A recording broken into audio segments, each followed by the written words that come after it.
Conversaciones con Roger Sorek.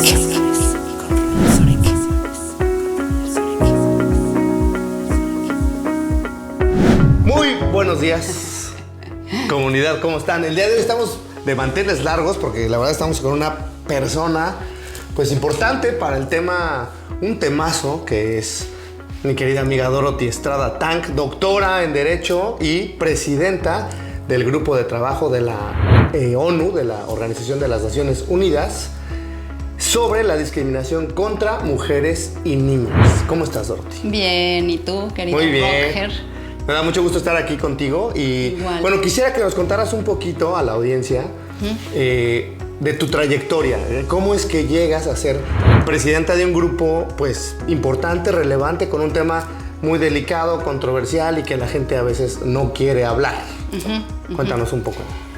Pues desde chica a mí me encantaban los temas de justicia social, o sea, estaba metida en eso, pues al haber crecido en México sabemos que el contexto es precisamente de grandes diferencias socioeconómicas, entonces de alguna manera pues no, nadie puede ser indiferente a eso. Bueno, es verdad, siempre se puede voltear la mirada, lo que dices, hay conversaciones incómodas o hay temas de los cuales la gente no quiere hablar, pero finalmente es tu entorno y sabes que eso está ahí, ¿no? Entonces, sí.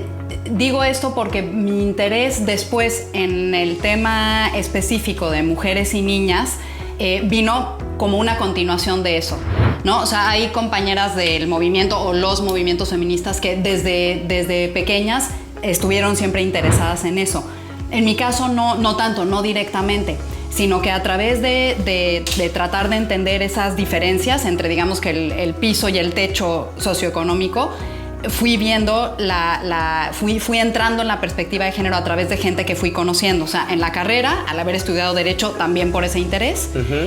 Y esa es la parte como del entorno, de ir conociendo personas que, viendo temas de justicia social, veían el impacto desproporcionado que esas diferencias sociales tienen las mujeres y las niñas, y entonces ya me fui metiendo más. Eso por un lado, pero por otro, pues es que creo que para muchas mujeres y niñas viene también de una experiencia vital. De una propia experiencia. Claro, de cómo tú vives, pues eso, cómo te tratan en un juzgado, qué diferencias hay en las aulas, salario, en el salario. En la forma de contratar. En la forma de contratar, en el trato, ¿no? En las expectativas que se tienen de ti, en el momento de la reproducción, o sea, de cuando tienes un hijo o una hija, y cómo notas que eso es una experiencia muy diferente como madre que como padre. Entonces todo eso... Y también como profesionista. Y también porque muchas veces como que frena el desarrollo de las mujeres.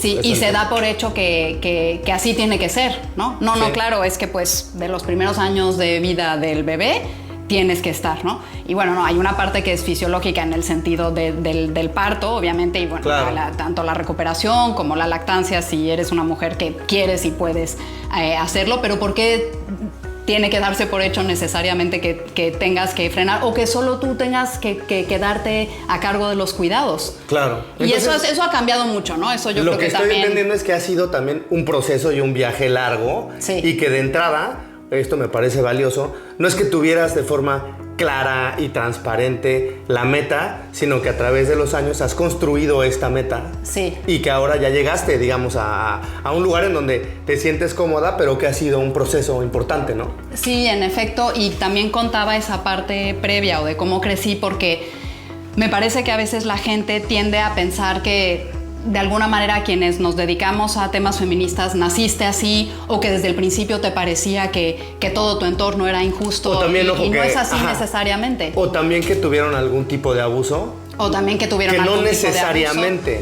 Que no necesariamente. O sea, también creo, y eso es algo que algunas profesoras, especialmente mujeres, han resaltado, el cómo, digamos que el acercamiento al conocimiento, o sea, que hay un presupuesto de epistemológico, como ellas dicen, o sea, de tu teoría del conocimiento, que es que las experiencias personales de cada uno no son independientes y aisladas de lo que luego hacemos en la vida, desde nuestras elecciones de qué carrera estudiar, a qué profesión nos dedicamos.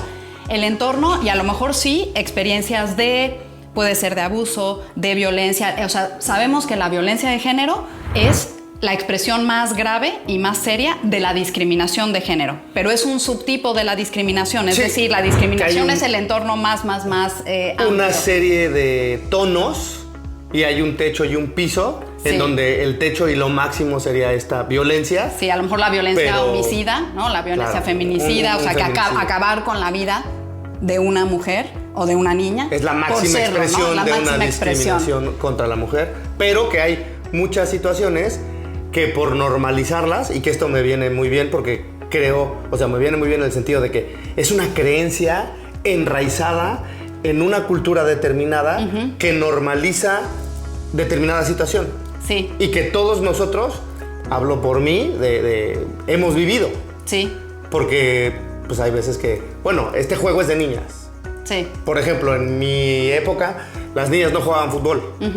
Jugaban normalmente voleibol y de repente ya hoy, pues en este momento está el Mundial Femenil y ya hay muchísimas actividades, por ejemplo, UFC también hay femenil, que antes era como imposible pensar un tema de que las mujeres estuvieran peleando y sí, exacto. Cuéntanos en qué va esta lucha. Pues de todo ese camino, ¿no? Tanto la parte como intelectual, social y personal, pues me han llevado al grupo de trabajo. Entonces, desde Naciones Unidas, ¿cómo está el tema cómo lo vemos globalmente? Sí. ¿No? Porque, claro, esos entornos de los que hablábamos y que cada uno ha vivido, de repente ves que hay similitudes en otras partes del mundo y entonces te empiezas a sentir identificada. Que esto te puede dar, o les da a ustedes como grupo de trabajo una perspectiva realmente global y muy puntual de los patrones que pueden repetirse literal en el globo terráqueo. Eso es muy importante, porque entonces ya dices, esto pasa en África, pero no pasa en Latinoamérica, pero sí pasa en Australia, pero no.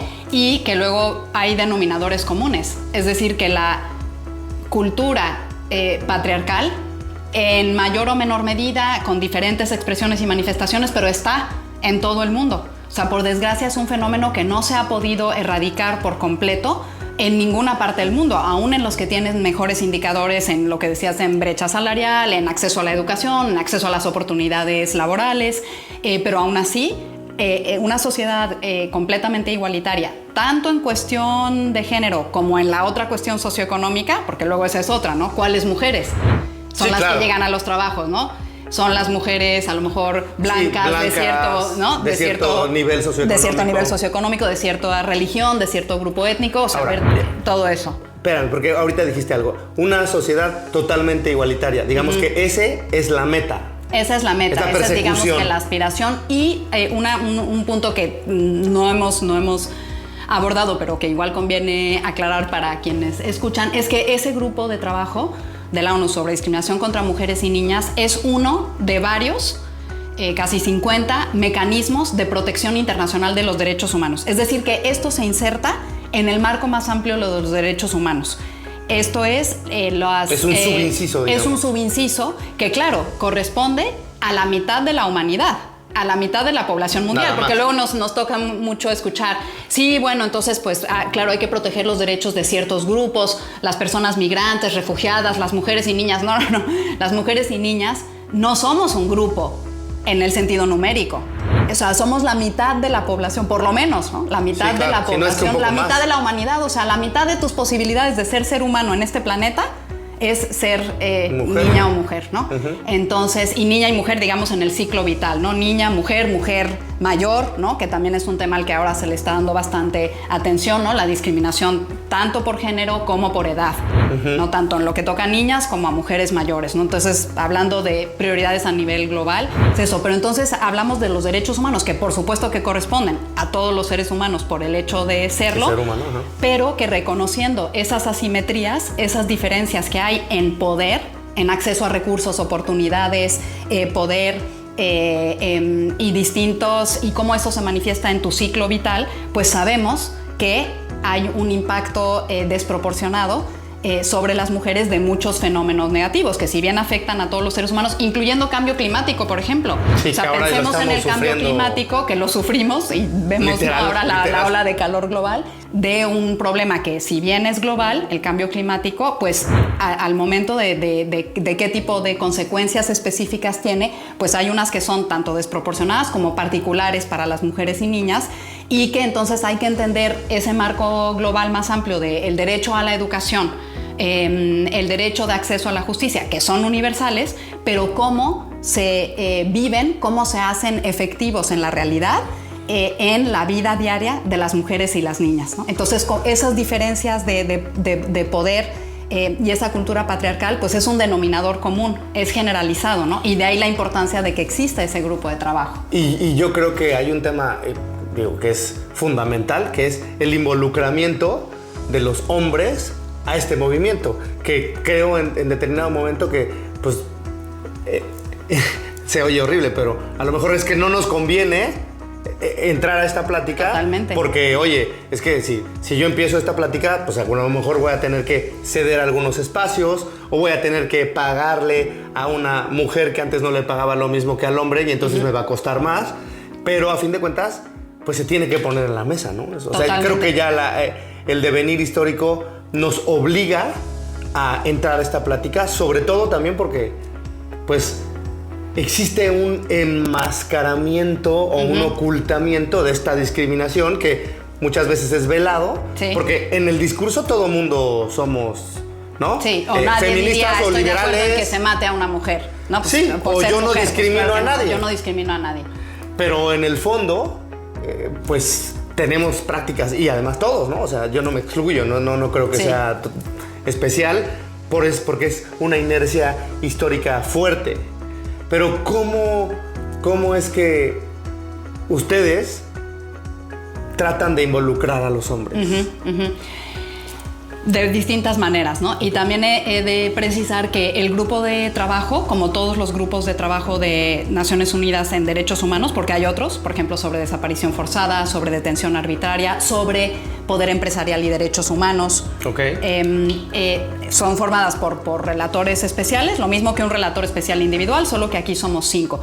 Y de estas 5, y al igual que en la composición de los otros grupos de trabajo, somos cada una de una región del mundo. Correcto. Tiene que ser así, o sea, por el principio forzosamente, para que tengan este panorama global. Y en todos los grupos de trabajo, ¿no? No solo en este tema de mujeres. ¿Y son 5 en todos? En todos los grupos de trabajo vale. Son 5 miembros y por la representación geográfica proporcional, cada uno de esos 5 miembros tiene que ser, o las candidaturas al presentarse tienen que ser de una América Latina y el Caribe, en mi caso, otra de Europa del Este, otra de países de Europa Occidental y otros países occidentales, se engloban los llamados países desarrollados económicamente, Asia y África. Okay. Entonces, en esta identificación de esos patrones comunes, pues viene muy bien las que hemos sido educadas, pues cada una en una tradición jurídica distinta, cada una a su entorno, esas experiencias, todo intelectual, social, personal, traerlas a un entorno global e identificar esta responsabilización de los hombres. ¿Qué retos encontramos para ello? ¿Qué obstáculos hay? ¿Qué cuestiones subyacentes, veladas, que cuesta más trabajo hablar? ¿Cuáles son exactamente las preguntas incómodas que hay que hacer? Y justamente acabamos de producir un position paper, un documento de posición, que es una de nuestras, en realidad no es una facultad específica, nosotros la hemos querido desarrollar. Y ha de ser un reto poner a 5 mujeres de todo el planeta de acuerdo sí. Con un solo documento que represente una posición, ¿no? Sí, efectivamente, y ahí en esa práctica normalmente una toma el liderazgo, que ha trabajado más el tema por lo que sea, ¿no? Sí. Por su entorno profesional, académico, laboral. Y así fue, nuestra compañera Liz Broderick, que es del grupo occidental, ella es de Australia y fue comisionada contra la discriminación por razón de sexo en toda Australia a nivel nacional. Y ella justamente, ella antes había hecho una iniciativa que se llama Champions for Change, campeones para el cambio, involucrando a los hombres, o sea, hombres feministas, que aunque nunca se hubieran llamado así antes, claro. Pero se van involucrando, se van dando cuenta de esas diferencias de poder y de que también quizás sí significa dejar un poco de privilegio y activamente, o sea, no solamente no discriminar, sino proactivamente tomar ciertas posturas de política pública en su empresa, en cada uno en sus entornos. Entonces son hombres que están ejercitando funciones de poder, normalmente a lo mejor el CEO o el director de una empresa o en ciertas funciones institucionales y que proponen y realizan cambios, para empezar a nivel interno, ¿no? En la propia empresa. Claro, empezar desde casa. Empezar desde casa. Entonces eso se recoge y el documento de posición se llama Men's Accountability o la responsabilización de los hombres. Y creo que es que el punto que tocas me parece crucial en cuanto a si involucrar a los hombres en la conversación no es solo involucrarlos en la conversación, sino también en que estén dispuestos a dejar ciertas posiciones, creencias y ciertos privilegios. Claro. Porque es que lo que siempre en la discusión sale es, bueno, o sea, el que los derechos de las mujeres se respeten es en beneficio de toda la sociedad. Sí, claro que es cierto. O sea, no es un tema solo de mujeres y niñas, es un tema de toda la sociedad.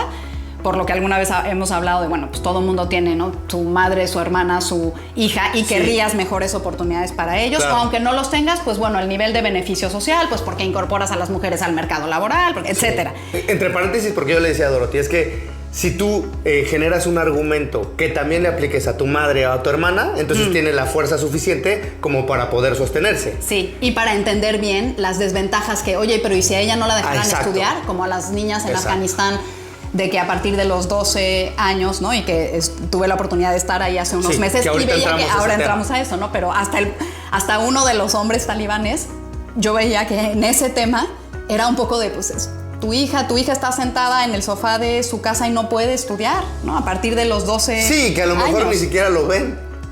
O sea, es tan evidente que lo tienen tan cerca. Pero yo creo que ese punto yo creo que ahí es donde hay dudas o hay ciertas fisuras. Quizá en muchas otras cosas del modelo social que ellos quieren proponer hay mucho más acuerdo. Okay. En ese yo creo o sospecho y un poco lo que ves y hablando con gente es que puede haber fisuras. Pero bueno, yendo al tema de pues los derechos de las mujeres benefician a toda la sociedad, que también puede tener un poco de trampa ese argumento. Pero perjudican a lo que vas a que se perjudican un poco al hombre. O sea, a ver, justo, o sea, por una parte puede tener trampa la cuestión de beneficio a toda la sociedad, porque entonces siempre estamos instrumentalizando los derechos de las mujeres, ¿no? Como que se justifica defender los derechos humanos de las mujeres si además cumple otra función.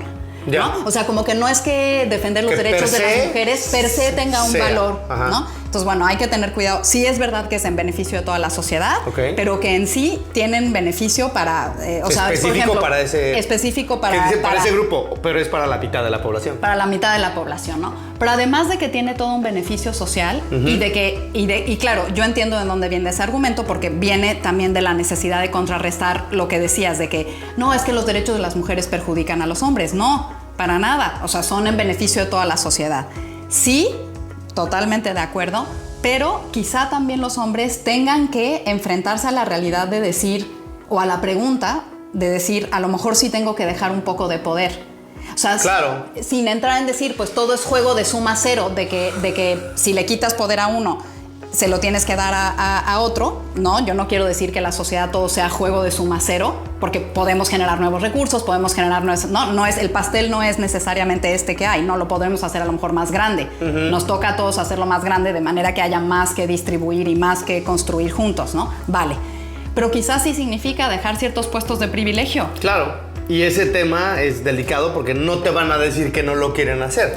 Te van a poner algunas trabas o obstáculos, como ha sido históricamente ese tema, ¿no? Sí, pero justo de la experiencia de los hombres que sí lo han hecho y de cuando se ha puesto en práctica en las empresas y todo a nivel de, también decíamos, ¿no? De proyectos piloto, cuando empiezas uno y puedes demostrar con datos fehacientes, con información cuantitativa y cualitativa, que eso quizá no de inmediato, no a lo mejor en el plazo de 1 o 2 meses, pero sí de 2 años, tiene unos beneficios. O sea que, pues, si otorgas, por ejemplo, igual baja de paternidad que de maternidad, pues también los hombres están, quizá no inmediatamente, pero ven el valor de también estar cerca de su bebé, de su hijo, de su hija, y de compartir esa labor de cuidado, de involucrarse ellos. Entonces, si vas ejemplificando en la vida de, en este caso, tus empleados, incluso de puestos directivos, que vale, no te tocó entonces ser director, tienes que ceder para hacerlo rotativo y con acción afirmativa, por decirte, pues que 6 meses le toca la dirección a un hombre, 6 meses a una mujer de la empresa. Y buscar talento entre la empresa, porque luego el argumento, no, es que no hay suficientes mujeres capacitadas. Sí, que también de repente caemos en eso, o es un argumento muy simplista para decir, es que no es competente.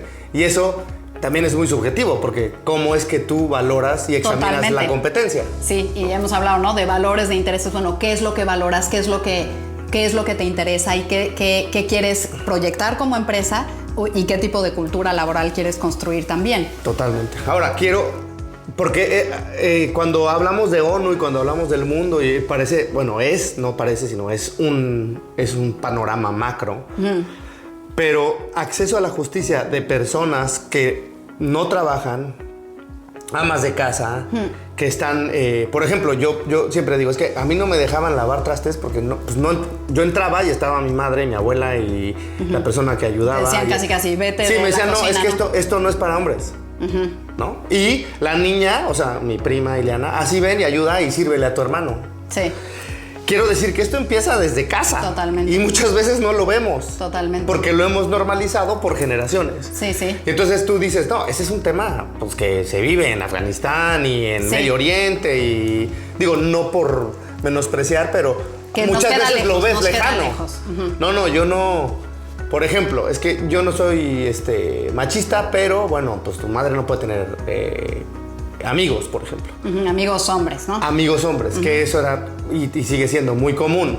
Pero es velado, porque sabes en determinado momento que no está tan bien.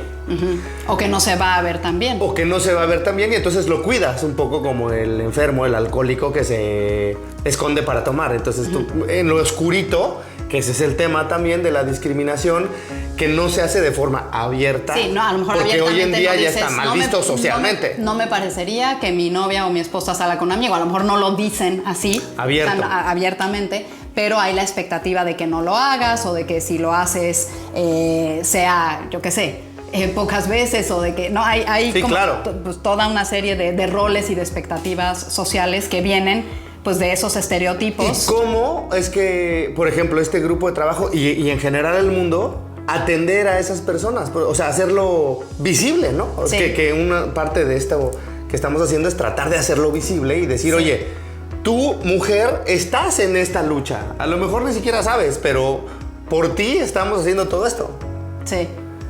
También por las directoras y por las que Sí. pelean un curul en el Palacio Legislativo, pero también o más O más. por las que están de a pie, ¿no? Totalmente. ¿Y cómo Sí. bajar esa información? Pues buena pregunta, o sea, ir un poco, sí, a ver, a nivel de las propuestas, ahora se habla del constitucionalismo transformador de género en el sentido de, no se trata de solamente, que ya sería un gran paso, pero no se trata de solamente involucrar a las mujeres y abrir espacios en el mundo llamado público, o sea, en los puestos de poder, sea a nivel ejecutivo, legislativo, judicial, incluso en los puestos de poder económico, ¿no? O sea, hay, por ejemplo, una directiva de la Unión Europea de que ya las empresas de más de cierto número de trabajadores tienen que tener en su consejo de administración y en su consejo directivo por lo menos 40% de las personas de un mismo sexo, ¿no? Entonces, o sea, podría ser al revés, ¿no? Vale. ¿no? Podría ser pero masculino. Lo ideal sería la paridad 50-50. Claro. Porque es la realidad del mundo. Sí, correcto. Pero bueno, Y no sé si sean más se mujeres, llegó. O sea, creo que estamos en la raya. ¿No? 51-50 y bueno, además entras a la discusión de también lo binario, ¿no? Pero bueno, por quedarnos Sí. en la primera parte de Filtro. todo esto, del primer filtro de esto, ¿no? Por una parte está eso, pero no es solo involucrar a las mujeres en esos espacios públicos, es también involucrar a los hombres Claro. en lo llamado privado, o sea, en eso, en las paredes de casa para adentro, en las labores de cuidado, en las labores de trabajo doméstico, en las dinámicas familiares. Entonces, claro, o sea, es que desmantelar el patriarcado va desde casa hasta lo público, desde público hasta lo llamado privado. Por muchos años se pensó que la violencia contra las mujeres, particularmente la violencia doméstica, pues era un tema privado, porque eso es algo, no, es que eso es dentro de la familia, hasta que poco a poco se fue entendiendo que no, que es un tema público, y de ahí también algo en lo que el grupo trabaja, que finalmente nosotras somos una vía para asegurar el cumplimiento del derecho internacional de los derechos humanos. Ok. O sea, con lo que más trabajamos es de tratados internacionales, la Convención sobre la Eliminación de todas las formas de discriminación contra la mujer, de la cual es parte México y muchísimos países del mundo. Es uno de los tratados con mayor nivel de ratificación, sí. Donde entonces esto se entiende que sí es un tema de Estado, que sí es un tema de obligaciones públicas, que sí es que los derechos humanos de las personas son obligaciones de los Estados y ahora también de otros actores. Ahora se habla de grandes empresas que tienen un poder similar a los Estados, que entonces también deberían tener la misma responsabilidad. Entonces está esa visión transformadora que permea en todas las capas y niveles de la sociedad y en todo el actuar llamado público y privado.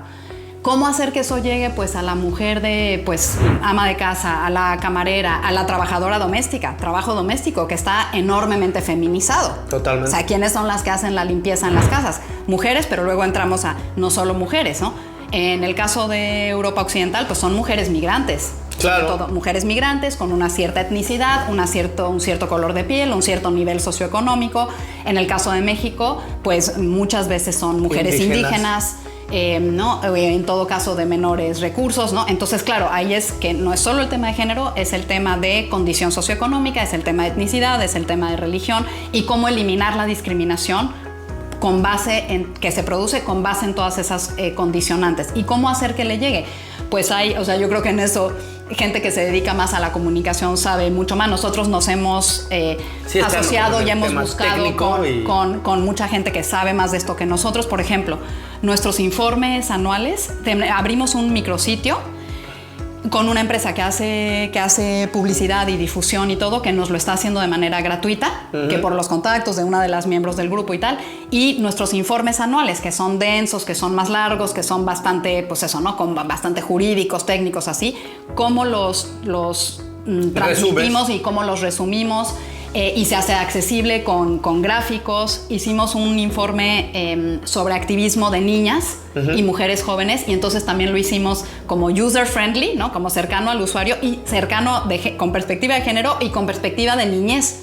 O sea, lo revisaron niñas. Como a cómics o como a algo ¿cómo divertido. Lo haces? Exacto, algo que para las niñas también, que entonces puedan desde chicas entender sus derechos, porque claro, pues el primer paso para poder ejercer un derecho es conocer que lo tienes. Sí, que es totalmente. Primero como reconocer, ¿no? Pero no sé si estés de acuerdo en que pues hay que hacer ruido.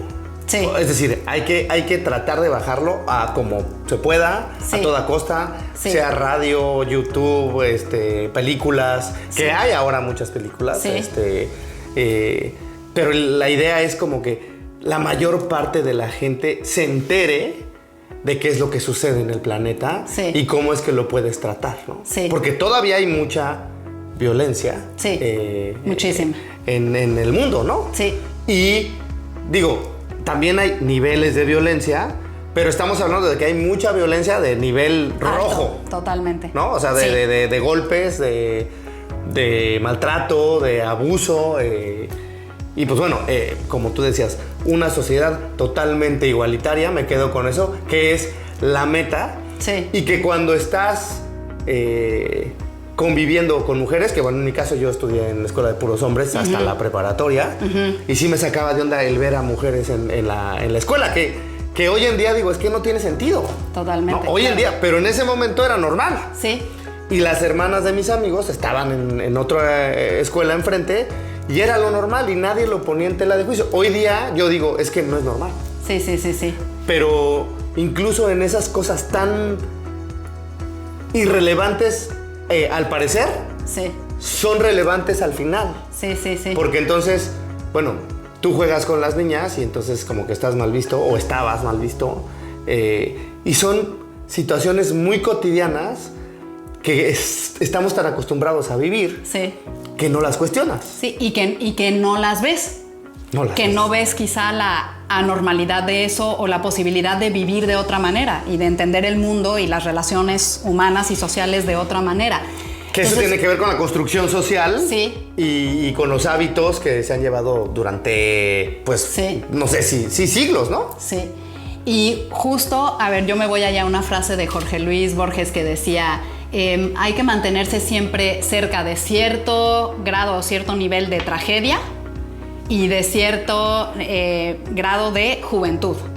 Okay. Entonces, por una parte, y el grupo de trabajo y mi distinta labor también académica y como profesora, o sea, me considero muy afortunada porque me ha permitido eso, o sea, ver el rostro quizá más cruel de muchas injusticias, pero por otro lado, en labor como profesora, estar cerca de jóvenes y de chicas que están haciendo muchísimo. Y luego con el grupo de trabajo de organizaciones de la sociedad civil, de organizaciones de mujeres y niñas que hacen una labor, o sea, absolutamente increíble. Y eso creo que también ayuda a lo que decías antes de cómo hacer que baje a través de películas, YouTube, tal. Es que a veces lo que también yo he ido aprendiendo es que no es solo un trabajo de arriba para abajo. Es mucho de abajo para arriba. O sea, es de que a nosotras también nos toca mucho, y a todos como sociedad, escuchar. O sea, no solo venir a enseñar o venir a hacerte consciente y todo, que hay una parte de eso, o sea, sobre todo si piensas en mujeres rurales, muy alejadas a lo mejor de pues, la información sobre sus propios derechos o con barreras lingüísticas. A lo mejor en el caso de México que no hablan español, pues entonces ¿cómo pueden denunciar la violencia? O sea, hay muchos retos en esa manera, pero es que luego las mujeres, incluso esas mujeres que uno podría pensar, o en términos objetivos, efectivamente no están tan empoderadas, se juntan, se organizan y luchan por sus derechos. Es que es increíble, es que yo lo he visto pues desde Sierra Leona hasta Nepal, hasta Afganistán. Y hay un tema importante, esto no tiene que ver con dinero. ¿O no, sí? Porque supongo que a no. nadie les paga. Sí, no, en el caso de las mujeres de estas organizaciones, pues ven, se mueven, ven cómo lo hacen. Y de hecho yo o sea, a veces me lo pregunto, digo, ¿cómo lo hacen? O sea, conocí a unas de Sierra Leona que ellas mismas vivían en asentamientos irregulares. O sea, a veces sin agua potable, sin electricidad, y ellas se juntan y se organizan. O sea, yo creo que eso sí es una diferencia posiblemente de hace 50 años o de cómo eran las mujeres. Bueno, habría que hacer un estudio empírico así a nivel global para ver cómo eran las mujeres en Sierra Leona hace 50 años, claro. Pero las mujeres se organizan, mujeres y vamos, personas en general, pero yo te hablo de las que conozco más directamente a través del grupo de trabajo y lo que hemos visto. Entonces, también ves que hay que nutrirse mucho de ellas y aprender de ellas. Y entonces, a ver, ¿qué te sirve? ¿Cómo tú lo planteas para comunicarlo? ¿Cómo es mejor? Sí, cómo aproximarse al problema y a la plática. Y exactamente. Y cómo involucrar, por ejemplo, a los hombres de esas comunidades. O sea, y por ejemplo, en Afganistán, pues a los líderes religiosos, ¿no? Tuvimos una reunión con líderes religiosos del Islam, mayores, hombres mayores, como de 75 años. A mí me impactó muchísimo. Wow. Que están pues en contra de lo que está haciendo los talibanes y que están a favor de los derechos de las personas, vamos, y claramente, y que les parece como absolutamente increíble la prohibición de que las niñas vayan al colegio a partir de los 12 años. Bueno, vamos a hacer una pausa para que nos cuentes más de esta experiencia en Afganistán. Conversaciones con Roger Sorek.